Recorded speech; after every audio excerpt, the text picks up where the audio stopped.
everybody, we're here again in the guitar gallery at Andertons. Myself and Pete are going to take you through the Tom Murphy aged selection from Gibson guitars, and in this video we're honing in on the 1959s.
I gotta say, Mr. Pete, holy this is all the same settings that I had in the 58 video, and yet this thing wants to go. This is like a racehorse. This is like a Formula 1 car where you just literally touch the throttle and off it goes 0 to 60 in under 1.5 seconds. Almost like a Porsche 911 Turbo S. Well, probably faster than that. Anyway, welcome back everybody to the second part, I think, of our Gibson Murphy Labs video. And do you know what? What? Who's another famous? If Les Paul himself was here, he would say, please like and subscribe this video and subscribe to this channel and hit that notification bell, because in the words of Les, if you don't hit it, you'll never know. Yeah, you know what he would be, didn't he? I thought it sounded like something he would say. But you know, he would be so cool when he said that, man. He would have. You know, he would just lean back in the chair and go, like and subscribe. He would go, anyway, right. So, as you guys know, Gibson have a custom shop. They make glorious, glorious guitars, and we've all been buying and selling those glorious guitars since the probably early 90s when they first started doing it. It's a dawn of time. One of the guys who was instrumental at setting up the custom shop and has been ever present there is a guy called Tom Murphy, and Tom is the guy that pioneered all of the aging processes that Gibson have used over the years, so particularly collector's choice, things like that.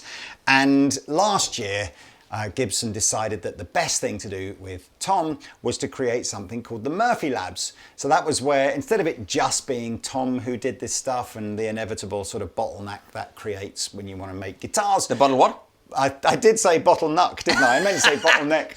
Bottleneck. So Tom now has his own lab with all of his people, and they're super trained, and Tom keeps an eye on everything, but it obviously means Gibson can, you know, make a few more guitars.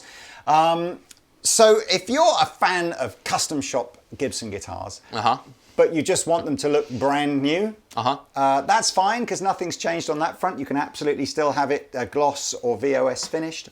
But if you like the idea of a guitar looking like it's been round the block once or twice, or in this particular instance, about 475 times, you can now opt to do Murphy Labs. Yeah. These are the 59s. So don't really need to go in too deep about why a 59 is different to a 58. You've probably seen tons of videos like that before. We may have even done some ourselves. Mate, so what we're just showing you here is the aging. On the 58 and the 59 Les Pauls, you've got four levels of aging. The first one is called ultralight. And ultralight is, you've got to imagine that somehow or other you have got that one 1959 Les Paul in existence, which someone has just found under their bed that they've literally didn't realise they had since 1959, have never played it. So all that's happened is you've got a little bit of that lacquer checking that you're going to get on any kind of nitrocellulose guitar that's, you know, that many years old. But other than that, it's mint. So this, I mean, I don't suppose any 59 Les Paul in existence really looks like this. Joe Bonamassa would have it if it does. He would have them. He'd have 3 of them. Yeah. But yeah, this is, I suppose this is the holy grail, isn't it? Is everyone, you know, Joe Bonamassa is looking for that 59 Les Paul that's that immaculate. It must be there, man. Maybe. You open the case up, it just turns into dust. Yeah. The Raiders of the Lost Les Paul. Anyway, so that's ultralight. Yeah. Okay, so then you got these two. Got these two actually. So we've got a couple of examples here. This is what's called light aging. Yeah. So light aging really looks like a guitar that's done probably a few gigs, been owned by someone that takes it out, played it, perhaps in the early days didn't realise that you had to take such good care of these things because they might be worth $1 million one day. So you got, you know, a ding here and a ding there. You've obviously got your lacquer wearing, but not too on the back, heavy. I also have to mention that these actually, not other companies don't do this. They don't ding the neck, but these have got dings in the neck itself. So if you're one of those people that goes, I don't like it when my neck has got either a lacquer checker,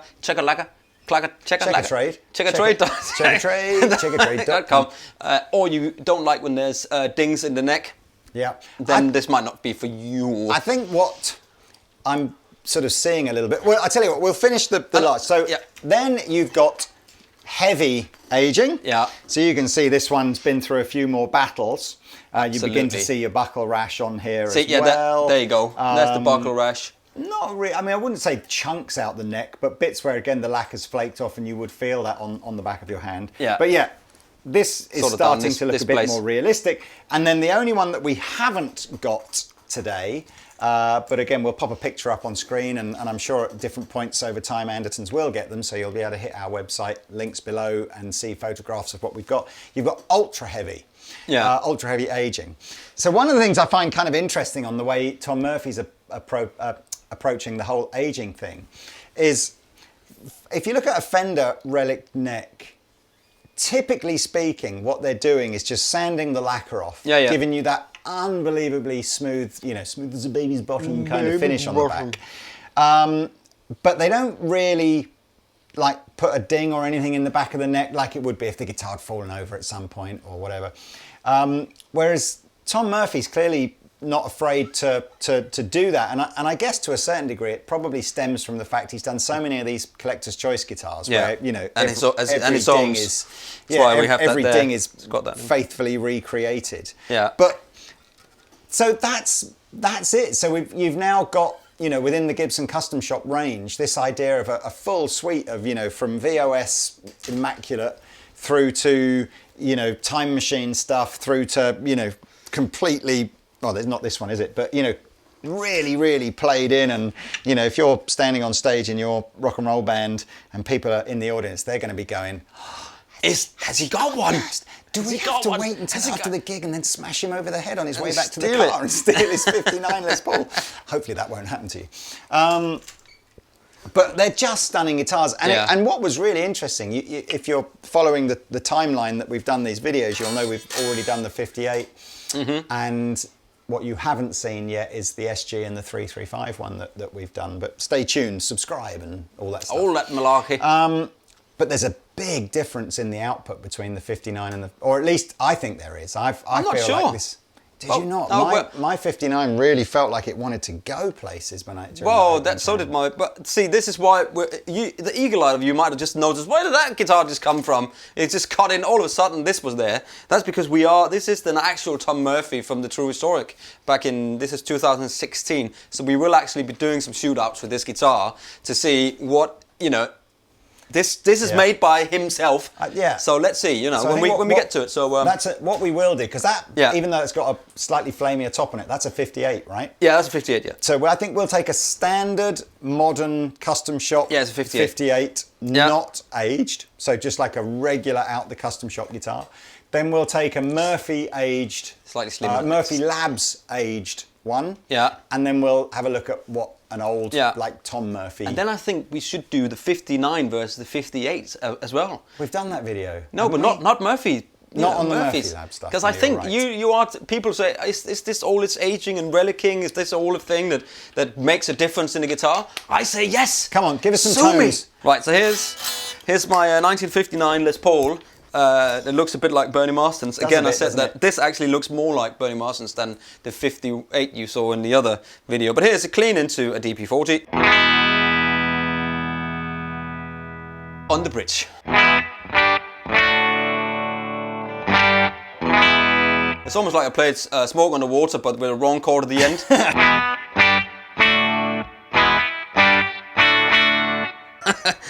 Here is the two pickups together.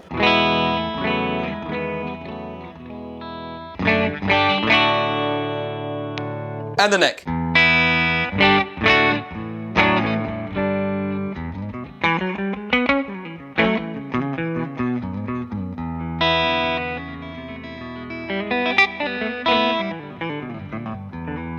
This is fabulous.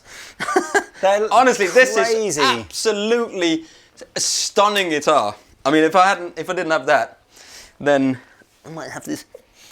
Look, I mean, again, we're going to probably repeat ourselves in all of these Murphy Lab videos, but it's like, we get it.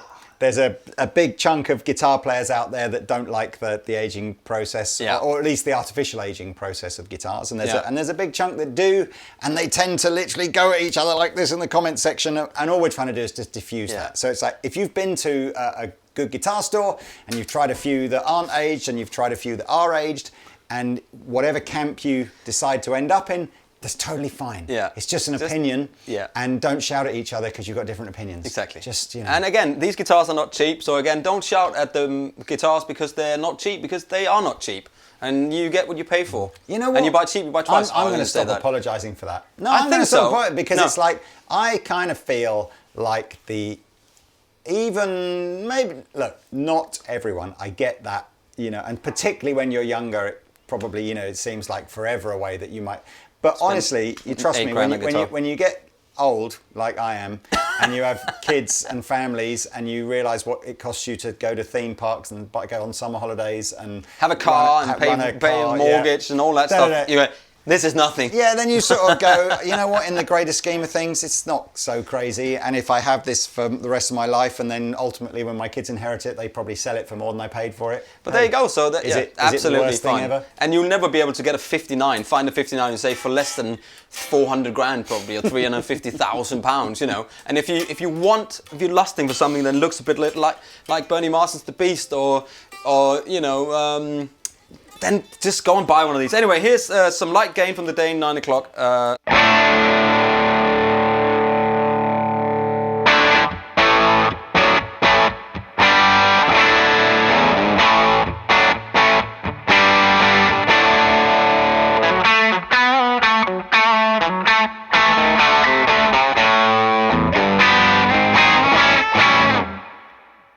Oof.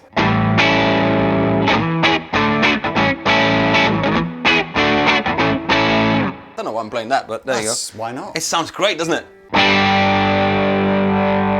again, what did you do then? Something like some harmonic thing? No, I took the neck pickup volume down a bit.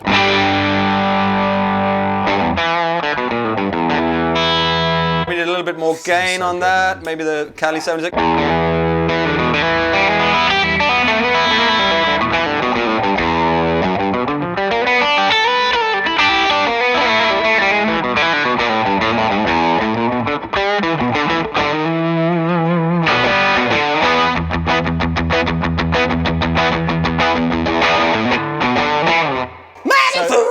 he play that on a Les Paul or a Telecaster? I don't Who know. knows? I think it was a Jimmy Rickenbacker, knows. wasn't it? It's a Ricky. Was it? Here's the neck pickup, quick. That.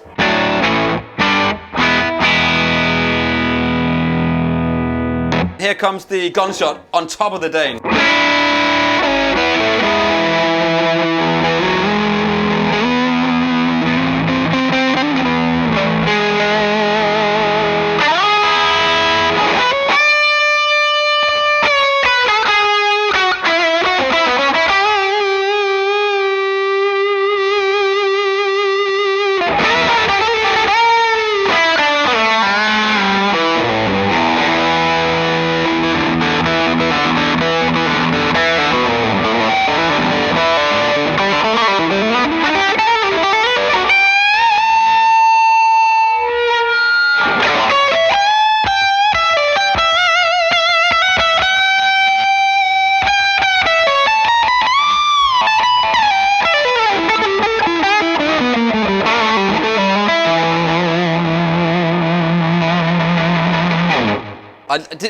I'm not even using a pick on this. There's something with these guitars. There's just one. I know Jared James, and when he played.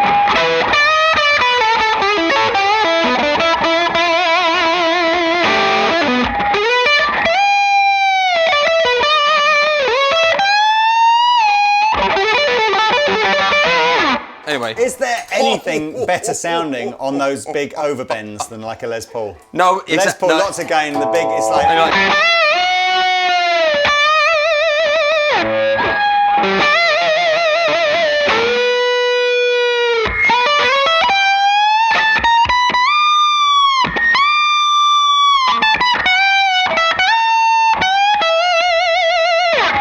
And then the huge vibrato, that one.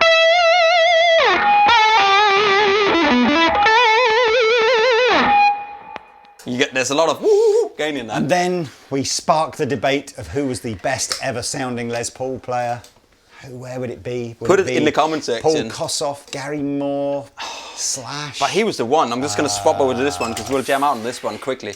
But I'll tell you, that's the Paul Kossoff. Paul Kossoff chord. Paul Kossoff's probably my. He's the one that. I think if you had to listen to one man play one note ever for the rest of your life, I think I'd choose Paul Kossoff. He has got the tone. Or B.B. his, King. He never played a Les Paul, so no, I think I'd go. Here you go. This one here.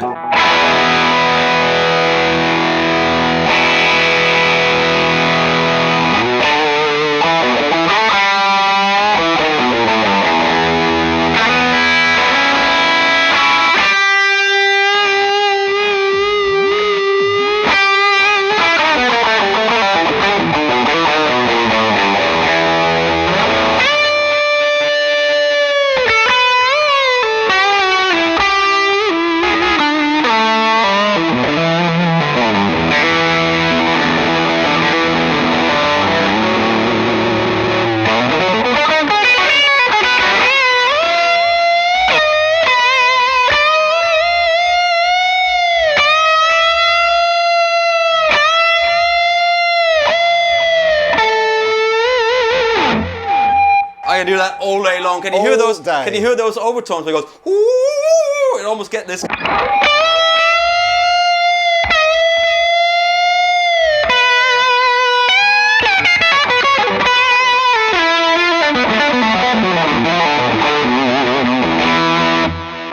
That's what Jared James. I get it when he just sits there like this. If you have this tone. You couldn't do it for long because your ears are all bent. But anyway. You could do that all day. Anyway, look, there we are. Holy smoky Joes. I can't remember if I mentioned this before in this video. I don't think I did. But right now, dive on over to the Andertons website. You'll be able to see actual photographs of the stock we've got, of actually all Gibson custom shop stuff, but including Murphy Lab stuff. Obviously hoping the store will be open soon and you'll be able to travel down and check it out. But if you live too far away, and you still see something on our website that you think, oh, that looks nice, we're doing video demos. So even after the store opens, I think we're still going to carry on doing these kind of video demos where one of the guys in our guitar gallery will grab 2 or 3 guitars or whatever you're interested in and literally jump on a live call with you and be able to show you guitars close up, tell you which ones feel heavier, which ones have got the chunkier or the slimmer necks or whatever. Any question you've got, if it helps you make a better decision about getting a guitar. So should we jam out Monsieur Peter? I think, should we just keep going on this one here and on the same we had? I think we should. Anyway, we'll jam out. And you can go home and I'll keep playing these guitars because it's just wonderful. I love it. Man. Thank you very much, everybody. See you soon.